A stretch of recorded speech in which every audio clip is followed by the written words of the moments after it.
M மக்களுக்கான அரசியலை தடுப்பவர் எவர்?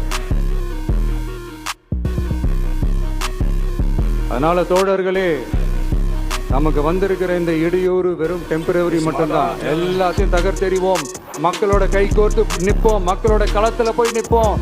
நம்ம பயணத்துல தடம் மாறவே மாட்டோம். இப்பவும் சொல்றேன், 2026ல 2 பேருக்கு நடுவில் தான் போட்டியே. ஒண்ணு, இன்னொன்னு